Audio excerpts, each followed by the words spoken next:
성경에 기록된 본문에서 수리 안디옥 교회 절정기가 언제냐라고 묻는다고 하면 사도행전 14장 끝부분이 아닐까라고 생각됩니다. 안디옥 교회가 영적으로 충만하고 양적으로 성장하는 가운데 기도로서 보낸 두 선교사가 사역하고 돌아온 시점이 안디옥 교회 부흥의 절정기였다라고 얘기할 수가 있습니다. 이때 안디옥 교회는 얼마나 은혜가 충만했을까라고 생각해 볼 수가 있습니다. 사도 바울이 지난번에 알듯이 1차 선교하면서 돌에 맞아 죽기 일보 직전에 들어갔는데 그 돌에 맞았던 상처가 완전히 낫지 않았을 겁니다. 상적 투성기인 몸으로 다시 안디옥 교회에 돌아와서 내가 1차 선교하면서 이런 역사가 일어났다라고 얘기해서 선교 보고를 할 때에 아마 그 말을 들었던 안디옥 교인들은 굉장한 감동을 느꼈고 뜨거운 열정으로 가득했을 거다라고 생각됩니다. 우리 생각에 그러면 안디옥 교회가 그렇게 부흥하고 그렇게 성령 충만하고 그렇게 뜨겁게 계속해서 진행되었으면 좋겠다 싶은데 오늘 말씀해 보면 전혀 안디옥 교회에 다른 영적인 분위기가 진행되는 걸 보죠. 1절 말씀 바로 그 얘기입니다. 어떤 사람이 유대로부터 내려와서 형제들을 가르치되 너희가 모세의 법대로 할 일을 받지 아니하면 능히 구원을 받지 못하리라 라고 말하면서 안디옥 교회가 다시 위기가 찾아오는 걸 보게 됩니다. 라토렛이 쓴 기독교 역사라는 책, 1980년대에 나온 책인데요. 이 기독교 역사라는 책에 보면 교회사의 순환 과정을 세 가지로 얘기를 합니다. 여러분 잘 한번 들어보세요. 지금까지 우리 2000년 교회사를 연구를 해보니까 교회에서는 순환 과정이 있더라라고 하는데 첫 번째 과정이 뭐냐면 박해 시기가 있더라는 거죠. 예수를 영접하고 처음 교회가 형성될 때는 항상 박해가 있더라. 예루살렘 교회도 박해가 일어났고 많은 교회들이 박해가 일어났다 하는 걸 보게 됩니다. 그런데 중요한 건 박해 시기는 절대로 교회는 분열되지 않는다는 겁니다. 박해 시대는 절대로 이단들이 들어오지 않는다는 그런 특징을 지니고 있는 걸 봅니다. 두 번째 시기가 부흥과 평화의 시기가 찾아옵니다. 박해 시기를 은혜 가운데 잘 넘기게 되면 대체적으로 그 다음에는 부흥의 시기가 오고 교회가 성령 충만하고 은혜가 충만한 시기가 온다는 거죠. 그 다음에 세 번째 오는 시기가 뭐냐면 분열과 이단 번성의 시기가 옵니다. 교회가 평안하고 교회가 늘 부흥하다 보면 부흥을 싫어하는 사탄이 그 속에 잠입을 한다는 거죠. 그 사탄이 사람을 통해서 잠입하겠죠. 그래서 사탄을 통해서 사람을 통해서 잠입해서 교회를 분열시키고 교회를 이단화 만들려고 노력하는 걸 보게 되는데 결국에는 교회가 부흥하다가 교회가 분열되는 아픔을 겪게 된다는 거죠. 이것은 예루살렘 교회도 안디옥 교회도 미국의 교회도 우리 한국의 교회도 이런 패턴으로 계속해서 순환하더라 하는 걸 보게 됩니다. 우리 교회도 여러분 한번 잘 보세요. 금년이 교회創立 47주년입니다. 아마 교회 개척 때부터 지금까지 교회 생활을 했던 분들은 이 패턴으로 한번 보시길 바랍니다. 교회가 처음 시작할 때 굉장히 어려웠을 겁니다. 어느 정도 교회가 안정돼서 교회가 부흥하고 평화스럽게 될 때에 어떻게 됐는지 모르지만 사탄이 우리 교회에 들어와서 이단이라는 게 슬 들어와서 평안한 교회가 둘로 나눠지고 분열되는 역사를 경험했던 걸 보게 됩니다. 이거는 우리 교회뿐만 아니라 여러 교회들이 부흥과 평화의 시기가 지나면 분열과 이단 번성의 시기로 들어가는 걸 보게 되는데요. 제가 이것을 가만히 한번 보면서 목회자로서 슬그머니 염려되는 게 하나가 있어요. 지금 우리 교회는 이 세 시기 가운데 어느 시기 같습니까? 여러분 어떻게 생각합니까? 저는 생각할 때 제가 목회를 하면서 지금 우리 교회 시기는 두 번째 시기가 아닐까라고 생각해 봅니다. 우리 교회는 지금 부흥과 평화의 시기입니다. 목회자인 저도 별 걱정이 없어요. 왜냐하면 매주마다 새가족이 등록하고 교회가 매년마다 부흥하고 예산도 늘어나기 때문에 교회가 부흥되고 교회가 굉장히 평화스럽습니다. 지난 월 화요일도 제가 일림성교회 모임을 하면서 여러 목사님과 사실은 새벽 한 2시 정도까지 한국 교회에 대해서 자기가 섬기는 교회에 대해서 얘기를 하는데요. 제가 만날 때마다 느낀 게 참 목회 현장이 어렵구나, 편안하게 목회하는 목사님들이 별로 없구나라고 생각해 봅니다. 반면에 저는 우리 교회 얘기하면서 참 우리 교회는 이렇게 좋은 교회다라고 생각하고, 저는 목회하면서 지금 우리 교회가 어쩌면 우리 교회 47년 역사 가운데 가장 부흥하고 가장 아름답고 가장 평화로운 시기가 아닐까 저는 개인적으로 생각하는데, 여러분은 그렇게 생각하지 않습니까? 저는 생각하기에 저와 여러분들 모두가 지금 현재 우리 교회가 부흥과 평화의 시기임을 믿을 수 있기를 바랍니다. 그런데 조심해야 될 게 하나가 있어요. 교회가 부흥하고 평안할 때에 사탄은 그 교회를 그냥 두지 않는다는 겁니다. 그러니까 제가 왜 이 말씀 드리냐면, 우리가 신앙생활하면서 교회의 부정적인 세력들, 잘못된 세력이 들어와서 교회에 분열할 가능성이 많기 때문에 우리는 부흥과 평화의 시기일수록 신앙의 경각심을 갖고 교회가 부흥과 평화의 시기가 계속해서 진행될 수 있도록 신앙 관리를 우리가 해야 될 책임이 있다는 거죠. 그러니까 교회에 대해서는 제가 늘 주장할 때 교회의 분열을 막는, 분열하게 하는 그런 부정적인 사람의 입이 막혀지도록 해야 된다고 제가 말씀드렸는데요. 오늘 말씀도 한번 잘 보시면 안디옥 교회가 굉장히 부흥하는 시기인데, 그 부흥하는 시기를 못마땅하게 여기고 어떤 사람이 내려와서 괴롭힘을 보는 겁니다. 교회가 분열될 조짐이 보이는데요. 1절 말씀 제가 아까 읽었습니다만은 1절 말씀 다시 한번 같이 읽어보겠습니다. 시작. 어떤 사람이 유대로부터 내려와서 형제들을 가르치되 너희가 모세의 법대로 할 일을 받지 아니하면 능히 구원을 받지 못하리라 하니. 아멘. 여기 보면 어떤 사람이 유대로부터 내려왔다라고 얘기하는데, 이 유대로부터 내려온 사람이 이런 주장을 하는 겁니다. 너희들이 모세의 법대로 할례 받아야 된다. 너희들이 예수를 믿어도 율법을 지켜야 된다라고 얘기하는 사람이 있더라는 겁니다. 그런데 그 어떤 사람이 도대체 누구냐는 거예요. 5절 말씀에 보면 어떤 사람의 유형이 또 한 사람이 나옵니다. 그렇죠? 5절에 보면 바리새파 중에 어떤 믿는 사람들이 일어나 말하되 이방인에게 할 일을 행하고 모세의 율법을 지키라 명하는 것이 마땅하다 하니라라고 말하면서, 예루살렘 교회 바리새파 중에 어떤 믿는 사람들이 주장하는 말하고 안디옥 교회에 내려와서 어떤 사람이 주장하는 말하고 같은 말을 지금 하고 있는 거죠. 그러니까 이 안디옥 교회에 내려온 사람이 누구냐 하면 유대인 중에 예수를 믿고 개종한 사람이 유대에서부터 안디옥 교회에서 내려왔는데, 주장하는 것은 똑같다는 거죠. 예수 믿어도 구원받으려고 하면 할례를 행해야 된다는 거죠. 여러분 지금 이 말씀 보면서 먼저 알 것은 서기 50년대거든요. 지금 안디옥 교회 이 일이 생긴 게 서기 50년대 초반인데, 이때는 아직도 유대교와 기독교가 명확하게 구분되지 않았을 때입니다. 쉽게 말하면 유대교는 이런 거다, 기독교는 이런 거다라고 명확하게 구분되지 않았기 때문에 교회 안에서 굉장히 혼돈한 시기였다고 보게 됩니다. 사실 지금은 우리가 믿음 생활하기 굉장히 좋습니다. 왜냐하면 성경 66권 다 가지고 있거든요. 교리가 정립되어 있습니다. 그래서 이단들이 잘못된 것이 있으면 교리적으로 착 펼쳐놓고 이 사람, 이 설교는, 이 사람의 문제는 이런 점에서 잘못되었습니다라고 얘기를 정확하게 해줄 건데, 서기 50년 당시에는 아직도 유대교와 기독교가 구분되지 않았을 때 유대교를 믿다가 기독교로 개종한 사람이 자기 주장을 얘기하면서 유대교의 전통을 따라야 된다고 했을 때 일부 기독교인들 가운데 혼돈했다는 얘기입니다. 그래서 오늘 본문 말씀에 보면 안디옥 교회가 분열 직전에 있던 걸 보는데요. 왜냐하면 사도 바울이 가르친 복음은 명확하죠. 사도 바울의 가르침은 예수 믿으면 구원받는다, 이 말씀이에요. 쉽게 말하면 사도 바울 설교할 때 예수는 메시아다, 예수님은 구약에 우리가 기다렸던 그 예언된 메시아다, 예수님은 우리를 위해서 십자가에 돌아가셨고 부활하셨다. 그러므로 누구든지 예수 그리스도를 영접한 사람은 구원받는다는 명확한 진리예요. 그러니까 복음은 어려운 게 아니라 명료합니다. 예수 믿으면 누구나 구원받는다라고 얘기하는 거예요. 그렇게 안디옥 교회 가르치고 안디옥 교회 부흥했는데, 유대로부터는 순회 교사들이 쭉 와서 하는 말이 뭐냐 하면, 너희들 예수 믿어도 성령 충만해도 할례를 받아야 구원받는다.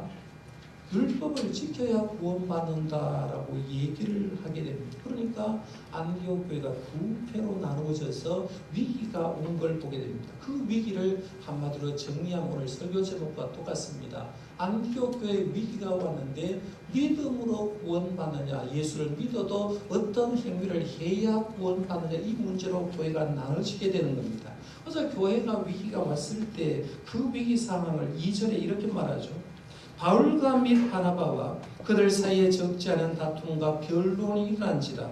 형제들이 이 문제에 대해서 바울과 바나바와 및 그 중에 몇 사람을 예루살렘에 있는 사도와 장로들에게 보내기로 작정하니라라고 했는데요.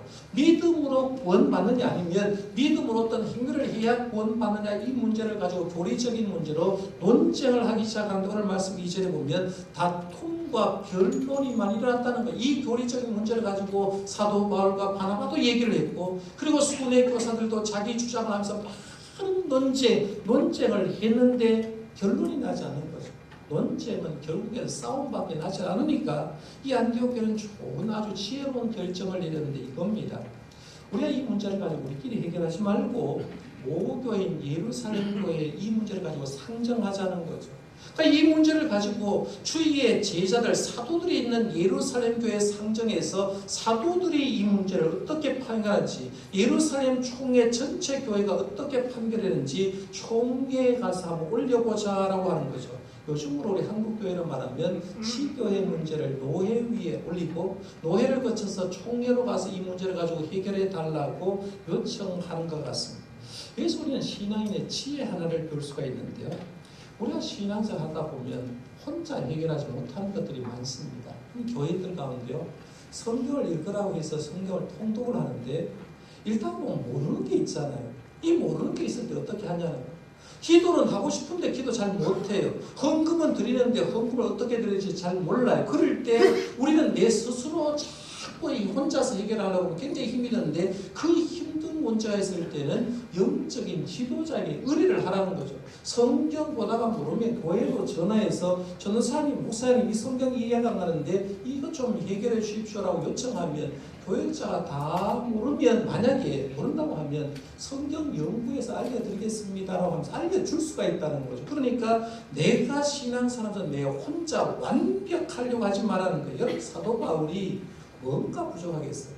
사도 바울이 왜 이 문제를 모르겠습니까? 알고 있는데 더 높은 지도권을 가지고 있는 사도들에게 이 문제를 가지고 올리는 걸 보게 됩니다. 그래서 오늘 우리들도 마찬가지예요. 크고 작은 문제가 있을 때 혼자 해결하지 말고 주위의 종에게 그 문제를 맡길 수 있기를 바랍니다. 그게 지혜로운 태도라는 거예요. 하긴 이렇게 해서 이제 안디옥 교회에서 지혜로운 결정을 내리고 교회 대표를 뽑아서 예루살렘으로 파송을 하는데, 파송 받으면서 이제 바울과 바나바가 안디옥을 떠나서 예루살렘으로 오게 됩니다. 예루살렘 오면서 두 지역을 거쳐오는데요, 베니게와 사마리아 지역을 거쳐오면서 행했던 일을 3절에 이렇게 말합니다.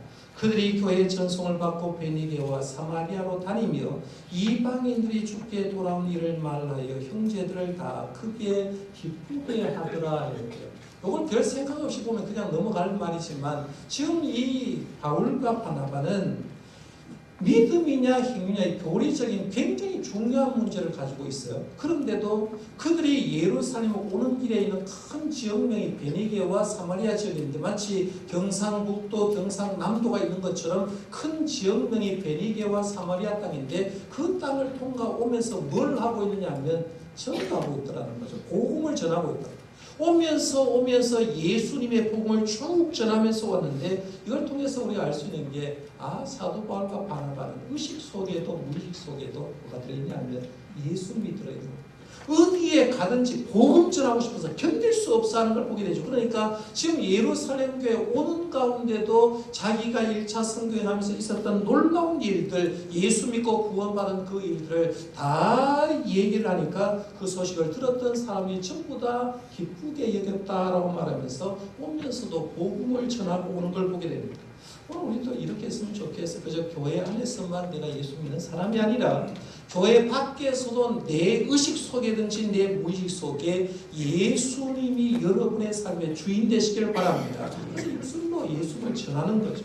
이렇게 전도하면서 예루살렘에 도착을 해서 드디어 사도들과 장로들이 모인 가운데 총회가 개최됩니다. 안건은 하나였어요.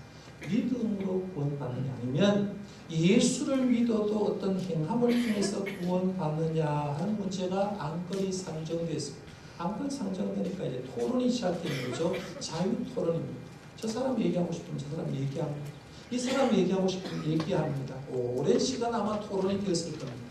토론하는 많은 사람 가운데 오늘 말씀해 보면 발표자 세 사람을 언급 특별히 하고 있는데요. 첫 번째 발표자는 바리새인 중에 어떤 사람의 발표입니다. 아까 5절 말씀 읽었죠. 바리새파 중에 어떤 믿는 사람이 일어나 말하되 이방인에게 할례를 행하고 모세의 율법을 지키라 명하는 것이 마땅하다 하니라 라고 말하면서 바리새파 중에 예수 믿는 어떤 사람이 일어나서 하는 말이 이방인이 예수 믿으면 예수 믿어도 할례 행해야지. 예수를 믿어도 이방인이 하나님의 사람 되려고 하면 율법을 지켜야 한다라고 말하면서 자기 주장을 얘기하는 거죠. 예수 믿어도 할 것 다 해야 된다. 행함이 굉장히 중요하다고 얘기하는 거예요.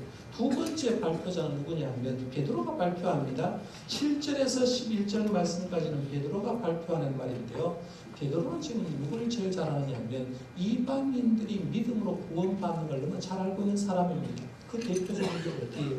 사도행전 9장 10장에 보면 고넬료의 가정에 베드로가 방문하고 설교하니까 성령이 고넬료가 온식국에 임하고 성령 받았을 때 그들에게 세례 준 사람이 누굽니까? 베드로 사도죠. 그러니까 베드로도 사실은 이방인들의 복음 전하기 가기 싫었는데 하나님이 환상 가운데 부정적인 그 음식을 먹으라고 얘기하고 세 분의 약을 보여주면서 하나님의 뜻은 이방인도 구원받는다는 걸 얘기를 했기 때문에 명확하게 이방인은 행함으로 구원받는 게 아니라 예수를 믿음으로 구원받는 걸 베드로는 알고 있는 거예요. 그러니까 사도 베드로는 이렇게 말합니다. 11절에 보면 그러나 우리는 그들이 했어요. 여기서 그들은 이방인 그리스도인을 얘기하죠.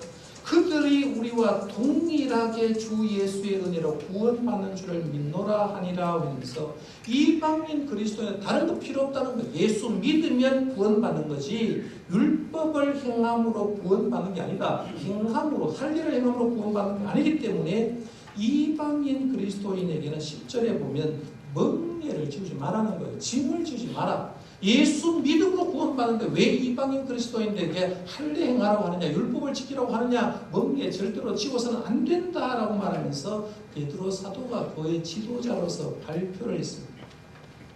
이어서 세 번째 발표자가 등장하는데요. 바울과 바나바가 안디옥교에서 올라와서 발표를 합니다. 바른 내용이 12절에 나옵니다. 온 무리가 가만히 있어 바나바와 바울이 하나님께서 자기들로 말미암아 이방인 중에서 행하신 표적과 기사에 관하여 말하는 것을 듣더니 라고 말하면서 이 바울과 바나바는 1차 선교행을 하면서 이방인들이 예수를 믿음으로 구원받는 걸 눈으로 목격한 사람 아닙니까? 자기 삶의 책을 다 얘기해 버린 겁니다. 자, 이제 발표가 끝났습니다. 부정적인 발표자 그리고 긍정적인 발표자 베드로와 바울과 바나바는 예수를 믿음으로 구원받는다. 바리새인 중에 어떤 사람은 예수를 믿어도 할례도 받아야 되고 율법으로 해야 된다라고 생각하는 사람이 있었다는 얘기입니다. 이럴 때 이제 결론적으로 등장하는 사람이 누구냐면 야고보입니다. 야고보. 이 야고보는 예수님의 제자가 아니라 예수님의 동생입니다. 당시 예루살렘 교회 감독이었던 사람, 요즘 말하면 총회장이라고 볼 수가 있죠. 이 야고보가 결론적으로 요약하는 말이 세 가지 정도가 나오는데요. 첫 번째는 베드로 사도가 이방인들이 구원받도록 하나님의 길을 여셨다고 명확하게 지금 얘기를 했다라고 말하면서 베드로의 본의를 인정해 줍니다. 베드로의 말을 인정하는 거예요. 그게 14절에 나오는데요. 여러분이 오해하기 쉬운 게 14절에 하나가 나와요. 이름입니다. 14절에 보면 시므온이라는 말이에요. 근데 사도행전 말고 누가복음 2장에 보면 예수님을 기다렸던 선지자 중에 시몬이 있어요. 이 사람 얘기하는 게 아니라 베드로의 히브리식 이름이 시몬입니다. 그래서 시몬 이 시몬인데 오늘 말씀에는 뭐라고 썼느냐 하면 시므온이라고 썼기 때문에 여러분이 보면서 여기에서 시몬이 누군가라고 생각하는데 여기 시몬을 시몬이라고 고쳐야 됩니다. 시몬이 이렇게 얘기를 했다라고 얘기를 하면서 베드로 사도는 이방인들이 믿음으로 구원받는다고 명확하게 얘기했다라는 걸 얘기합니다. 그 다음에 두 번째 야고보는 이방인이 믿음으로 구원받는다는 건 성경에 이미 예언되었다라고 얘기를 합니다. 그게 15절에서 18절 말씀에 나오는데 이것은 아모스 9장 11절 12절 말씀을 인용하면서 이미 구약 성경에 보면 이방인들이 믿음으로 구원받는다는 것이 예언되었고 예언된 대로 지금 이방인들이 예수를 믿고 있다라고 얘기를 합니다. 그런 다음에 이제 세 번째가 믿음이냐 행위냐 최종 결론을 내리는 말이에요. 19절에서 21절 말씀입니다. 이거는 굉장히 중요한 말씀입니다. 교회사적으로 굉장히 중요한 말씀이기 때문에 19절에서 21절 말씀 우리 같이 한번 읽어볼까요? 시작. 그러므로 내 의견에는 이방인 중에서 하나님께로 돌아오는 자들을 괴롭게 하지 말고 다만 우상에 들어오는 것과 음행과 옥매어 죽이는 것과 피를 멀리하라고 편지하는 것이 옳으니 이는 예로부터 각 성에서 모세를 전하는 자가 있어 안식일마다 회당에서 그 글을 읽음이라 하더라. 아멘. 이 말씀 가운데 19절, 20절 말씀은 굉장히 중요한 부분인데요.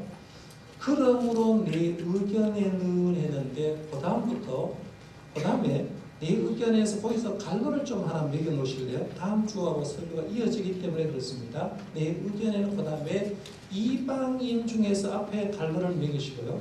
그 다음에 20절 말씀에 다만 우상에 들어온 것과 음행과 목매어 죽이는 것과 피를 멀리 하라 해서 갈로를 좀 닫아 놓으십시오. 여기 결의사항입니다. 그러므로 내 의견에는 말은 좀 수정하면 이런 말입니다. 우리가 결의하기로는 이런 뜻이에요.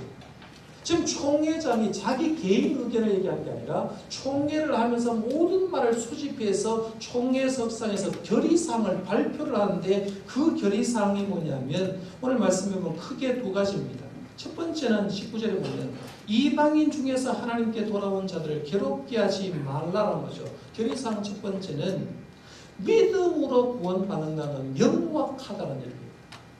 그러므로 이방인 그리스도인들에게 할례 받아라, 율법을 행해라 하는 것은 그런 말을 함을 통해서 괴롭혀서는 안 된다. 지금도 교회 가면요, 예수 오래 믿은 사람 가운데, 중직자 가운데 처음 믿은 사람 이렇게 괴롭히는 사람이 있습니다. 이런 거예요. 전도할 때는 예수 믿으면 구원받는다고 전도했어요. 근데 교회 와서 예수를 잘 믿는데 예수 믿는 오래된 권사님이나 오래 믿었던 사람이 예수를 믿어도 11조를 해야 되지. 예수를 믿어도 새벽기도 나와야 구원받지. 이라고 얘기하면서 예수를 믿어도 구원받는다라고 하면서 거기에 뭔가 토를 따는 사람이 있습니다. 이건 잘못된 거라는 거죠. 구원은 어떻게 받느냐 하면 예수님의 십자가의 구원의 은혜를 내가 믿는 사람에게는 다 구원의 역사가 있는 줄 믿으시길 바랍니다. 다른 전제 조건이 없다는 겁니다. 예수를 믿으면 구원받는다. 거기에 토달 필요가 없다는 거예요. 그 다음에는 이 야고보가 그러나 진짜 이방인 그리스도 가운데 진짜 예수 믿는 사람이라고 하면 세 가지 정도는 좀 지켰으면 좋겠다라고 얘기를 합니다. 이거는 진리 문제가 아니라 덕의 문제입니다. 우리 한국 기독교인에게는 선교사들이 와가지고 이렇게 했어요. 예수 믿으면 구원받지만 예수 믿는 사람 최소한 노름은 안 했으면 좋겠다. 술 안 마셨으면 좋겠다. 담배 안 피웠으면 좋겠다. 이거는 구원 문제가 아니라 덕의 문제거든요.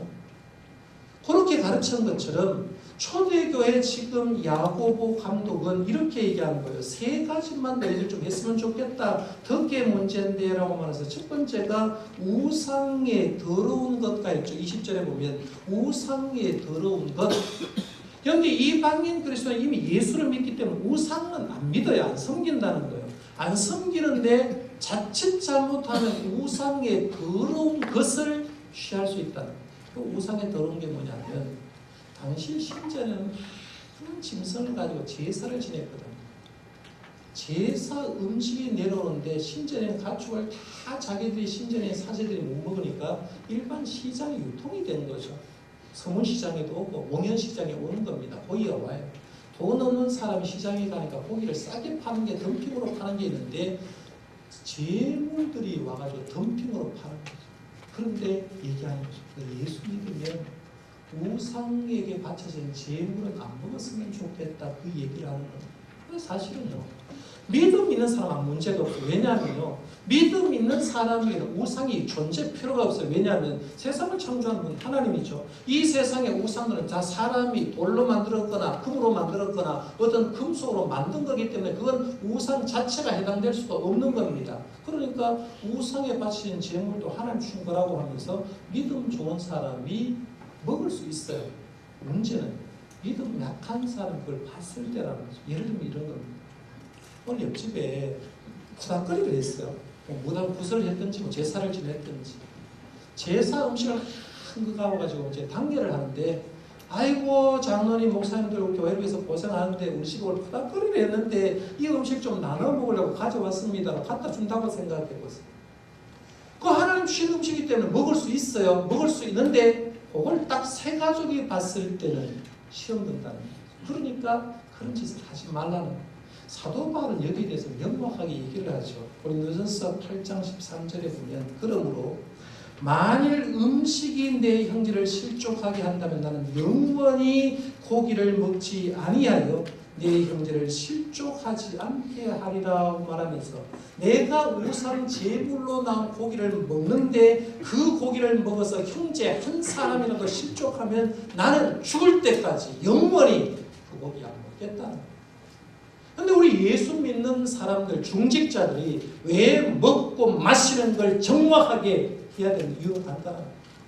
나는 자유롭지만 옆에 사람이 내 먹는 거 봤을 때, 옆에 사람이 내 하는 걸 봤을 때 시험받으면 그 사람이 잘못이기 때문에 하지 말라는 거죠. 그걸 지금 얘기하고 잘 생각하셔야 돼요. 그 다음에 두 번째 얘기하는 게 음행을 금지하는 거였죠. 20절에 보면 음행과 했어요. 당시 제우스 신전에는 매춘이 대단하게 성행을 했거든요. 우상 숭배하는 것은 항상 매춘 행위가 있는데 오늘 말씀의 음행은 근친상간을 얘기하는 겁니다. 사실 은밀하게 들어가면 가족끼리 성관계를 맺지 말라. 그건 중요한 거예요. 그 다음에 세 번째 얘기하는 게 목매어 죽인 것과 피를 멀리하라고 편지하는 게 옳다 했는데요. 피는 이스라엘 히브리 관점에 보면 생명입니다. 그래서 피는 절대로 먹어서는 안 됩니다. 그런데 오늘 말씀에 보면 목매어 죽인 것도 멀리하라. 근데 사람이 짐승을 잡으면요. 돼지를 잡든지 소를 잡든지 뭘 잡든지 처음에 하는 건 피 빼는 거잖아요. 그렇죠? 피를 빼고 고기를 먹거든. 근데 목매어 죽인 것은 피가 밖으로 안 갔기 때문에 그 고기를 먹는다는 말은 피를 먹는다고 똑같기 때문에 피는 곧 생명인데 그거 절대로 먹지 말아라 라고 얘기합니다. 그러면서 신앙이 지켜야 세계 문제를 세 가지로 결정하면서 믿음으로 구원받는 건 분명하지만 너희들 이방인 그리스도인들이 예수를 믿는다고 하면 세상 사람이 볼 때 덕스러운 행위는 하라. 시장에 나온 우상에 재물 먹지 말고 음행하지 말고 그리고 피와 목매어 죽이는 것 먹음으로 통해서 피를 섭취하지 말아라 하면서 요걸 결정상으로 결정짓는 걸 보게 됩니다. 우리 이 말씀 보면서 잘 알아요. 예수 믿으면 구원받는다는 압니다. 그럼 여기서 조금 더 나오게 될 것 같으면 내 예수 믿으면 어떻게 살아야 되는가 고민해야 되는 문제예요. 지금 교회에서 담배 피우지 마십시오. 술 먹지 마십시오. 노름하지 마십시오. 얘기를 안 합니다. 왜? 왜 안 할까요? 이유가 있거든요. 하는 사람이 있기 때문에 얘기를 안 하는 거예요. 그럼 우리가 해야 될 때 중요한 건 이거예요. 내가 믿음의 사람, 원래 교회 총회 표처럼 거룩한 교회 다시 세상 속으로 들어가자고 하는데요. 내가 예수 믿고 거룩한 교회가 되었으면 세상 속으로 들어가야 되는데 세상 사람들은 내 말만 듣는 게 아니라 내 삶을 보기 때문에 행하는 것만큼 중요하다는 거예요. 그걸 생각하고 있다면 믿음의 문제에서 어디로 가야 되느냐 하면 하나님의 성도로서 거룩한 삶으로 세상 속에 들어가야 되는 게 우리에게 주신 숙제다라고 생각하거든요. 우리가 교회된 한 사람 한 사람으로 내 한 사람이 하나님 앞에서 잘 믿고 잘 살면 그의 위기가 오히려 전화위복이 돼서 그의 부흥으로 계속 이어질 줄 믿고요. 이런 삶을 살아가려고 노력하는 저와 여러분들 되시기를 바랍니다. 기도하겠습니다.